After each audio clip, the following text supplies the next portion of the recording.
Welcome back, everybody, to my recovery. This is your beautiful, wonderful host, Million. And today, what I'm going to go over is some debunking common misconceptions about substance abuse. I had this idea that I'm going to start using AI to help me come up with more topics and help me come up with some more videos and stuff like that. And because I'm gonna start shooting these videos, hopefully next week, but soon I'm gonna start shooting them to where it's not gonna be just all one take anymore. It's gonna be a bunch of different takes. I'm gonna try to do a little bit more high quality, so there'll be more cutting to different things, um, script based. So um, I figured I've done enough so far. Kind of talking out of my own butt here. So, and I'm sure, and it's not really made really good videos in my mind. I've had a lot of trouble watching them even myself. No wonder they're not really going that big. But I wanted to leave something in the beginning that was really for my son and my family, just in case that I OD'd, and so they can have some of my feelings on video, right? And then on top of that, I wanted to make sure that I got my true feelings out to you guys because I mean, when you watch some of these videos, you don't know if these people are lying or anything, and I just wanted to make sure that I'd done it all in one take, just to prove that I wasn't, just to prove that it was all genuine for you guys. But anyways, I downloaded the Gemini AI for my phone and put it in place of the Google Assistant. And I started using it, started playing with it, and just asking it normal questions. I started with the prompt of just coming up with topics for different videos, and it on one of the topics it chose was the misconceptions about substance abuse. So I was like, well, that's a good one. So I decided to have it list that, and it gave me, let's see, 8 things over here, 8 different things on the common misconceptions about substance abuse. And then I told them to take these 8 things and do a video script that lasts around 10 minutes for me. And what it came up with is a lot more unique than what I thought it was going to be. So that's the reason why I'm reading it to you today, because obviously we're going to learn something about the misconceptions, but it's really unique the way this AI put it in there, because me and my son, we had a pretty good laugh reading this because it just threw us for a loop. So I'm gonna read this to you, and we'll go from there. All right. So it says at the top, video script debunking common misconceptions about substance abuse, and it says intro. Scene 1: a dimly lit room. A person sits alone, looking troubled. So it's like right. And then narrator, and it has voiceover in parentheses. Substance abuse is a serious issue that affects millions of people worldwide. However, there are many misconceptions surrounding this complex problem. Let's debunk some of the most common myths and shed light on the reality of addiction. Then it says Section 1, Myth 1. Only weak-willed people become addicted. Scene 2. A montage of people from different backgrounds and walks of life. Narrator. One of the biggest misconceptions about addiction is that it only affects people with weak willpower. This couldn't be farther from the truth. Addiction is a disease that can affect anyone, regardless of their personality or background. And then it goes to another scene. It says a person talking to a therapist. And then it says therapist. Addiction is a complex disease that involves biological, psychological, and environmental factors. It's not a moral failing. Then it says Section 2, Myth 2. Substance abuse is a moral failing, which, I mean, didn't we just go over that? Scene 4, a person sitting alone looking ashamed. Narrator. Another common misconception is that substance abuse is a moral failing. This is a harmful stereotype that can stigmatize people struggling with addiction and prevent them from seeking help. Scene 5, a support group meeting. Group member. It's important to remember that addiction is a disease, not a choice. So they basically repeated the same thing I thought, but it is two different misconceptions. So I can see why they did that. Section 3, myth 3, people can just stop using if they want to. Scene 6, a person struggling with cravings. I was kind of trying to figure out what exactly that would be. I don't know. I guess maybe someone high strung, you were screaming at somebody, saying like they need some, right? Maybe because cravings are,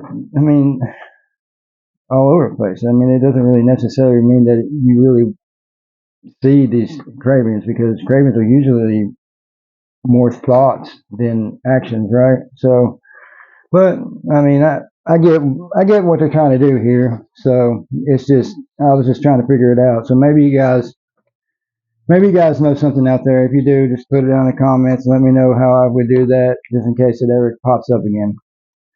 All right, so let's see. People can't just stop using if they want to. Narrator.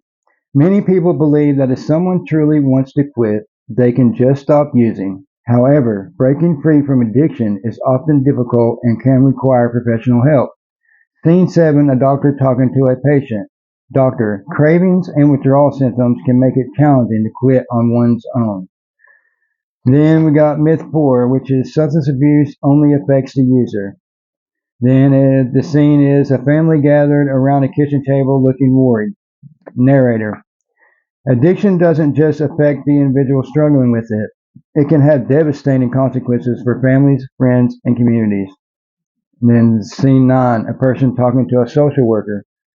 Then the social worker says addiction can lead to financial problems, legal issues, and strained relationships.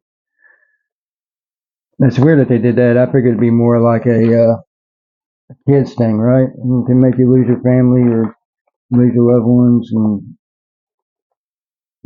have legal issues keeping your kids, which is a big thing. All right, so myth 5 is all substance abuse leads to addiction. And scene 10, people enjoying a social gathering with drinks. Narrator, not everyone who uses a substance will become addicted. While some substances are more likely to lead to addiction than others, it's important to remember that individual factors also play a role. Section 6, myth 6. It's okay, so people who are addicted are homeless or criminals. This is what I keep bringing up on this channel like 1,000 times, is that that stigma of people being homeless and criminals and just beyond help, right? Beyond help is the number one issue of people with number one issue of misconceptions that, in my mind, of people dealing with substance abuse getting help. People just don't believe. They believe they're beyond help. They don't even want to try. 99% of them do. The other 1% is either in it for the money, or you might have point some percent of that is actually in it to help people. It's not a good scene out there for all this stuff. All right, so yeah, the homeless or criminals. Scene 11, a montage of people from different backgrounds and socioeconomic status. Narrator. Addiction can affect people from all walks of life, regardless of their socioeconomic status or criminal history. The biggest thing that proves that's a myth, right? Rock stars. Plenty of them, plenty of rock stars. Most of the bands that I know of, they almost all of them did drugs or alcohol at one point in time, and then usually had to go to a rehab to get clean. Chris Cornell just died, right? He was an addict, and when he died, he was clean, but he was an addict before then. Metallica, they were, James Hetfield was an alcoholic. Or is an alcoholic, not was, but is an alcoholic. They used to get blasted on alcohol when they were, on tour. They used to call them alcoholica when they were on tour. So they were always drunk. Megadeth, Dave Mustaine, the lead singer and lead guitarist slash the lead rhythm guitarist of Megadeth, one of my favorite metal bands. He was addicted to heroin and alcohol, and so yeah, I mean it's even rich people deal with this stuff. Anybody. It's not just one demographic. It's everybody. People, all walks of life can actually become an addict. So let's see, Miss Seven, substance abuse is a choice. While individuals, scene 12 is a person talking to a therapist. And then the therapist says, while individuals may make initial choices to use substances, addiction often develops over time and is influenced by various factors beyond their control. Ain't that the truth? And we went over that before too. Exactly how I just said how it didn't really start for me. It don't start for anybody like right off the bat. It takes a while for it really before you realize you're an addict. It takes a minute, and by then it's too late. So myth 8 is once an addict, always an addict. It says scene 13, a person celebrating a milestone in their recovery. Narrator, with appropriate treatment and support, many people can recover from addiction and live healthy, fulfilling lives. It says outro, scene 14, a person standing on a hill looking at a sunrise. Narrator, it's important to challenge these misconceptions and approach addiction with compassion and understanding. By debunking myths and promoting awareness, we can help break the stigma surrounding substance abuse and support those in need. I do love the fact on the last point, the last myth of the once an addict, always an addict. I'm going to say this real quick, is that they use the recovery in that. They usually use the word recover, and in the person reaching a milestone in their recovery, because even with most terminal illnesses like cancer and anything like that, cancer, addiction, they use the term they're in recovery, right? They're recovering from this disease. They're recovering from that because it can always flare up again. It can always come back, and I do love the way they say that. And they technically that one says, once an addict, always an addict. Technically, you are always an addict. I mean, you might as well just get that through your head. If your addicts are out there and you're having trouble calling yourself an addict, then that should be your step one. That's got to be your step one. You got to know that you're an addict. You need to look at yourself and realize that if you have to use for any particular reason, if it's for emotional or physical or let's see, even for social situations, if you have to go out and, for instance, and drink alcohol every single time you're with your friends, right? Then you have a problem. You have a problem. You see what I'm saying? You should be able to say no at any point in time you want to. And if you can't do that, if there's times in your life that you can't say that word no to it and not feel some repercussions, right? Not feel antsy or just scared or whatever you're going to feel with it, then you're an addict. Okay, and there's no sugarcoating that. There's no fine line. There's no line that. It's just if you need the stuff, if you have to use it every day, or if you have to use it a lot for any reason in your life, other than recreational. You see what I'm saying? Other than just using it once, one weekend, and stopping for the rest of your life or something, right? Then you're an addict. You're an addict. So that's the number one thing that they say it's the hardest thing that addicts have to go through is convincing themselves that's what they are, owning up to it.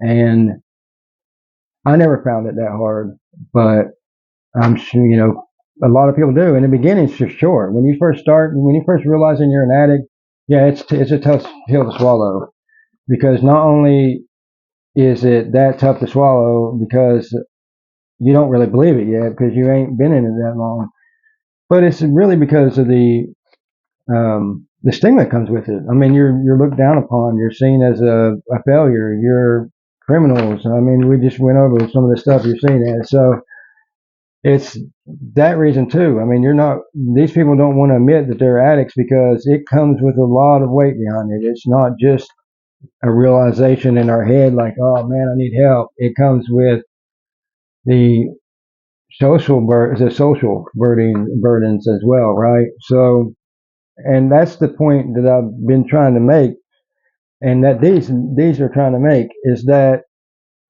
if we can clear these up, you see what I'm saying? If we can clear these up, if we can stop this crap that where we think people are addicts are less than normal people, or they don't deserve help, or even some people out there don't believe that it's an illness, right? It's a mental illness.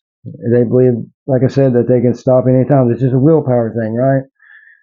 All this stuff that we went over today, if we could solve this, and I believe that we can, if we can solve this, then it's going to be a lot easier for people to get help, and it's going to be a lot easier for people to admit that they have a problem. I mean, it's just going to help out so much if that happens. But anyways, that's what I want to go with you today. I wanted to let you know how this goes, and tell me what you think down below. And don't forget to like, subscribe, hit that bell, all that beautiful stuff. And I hope you have a wonderful day.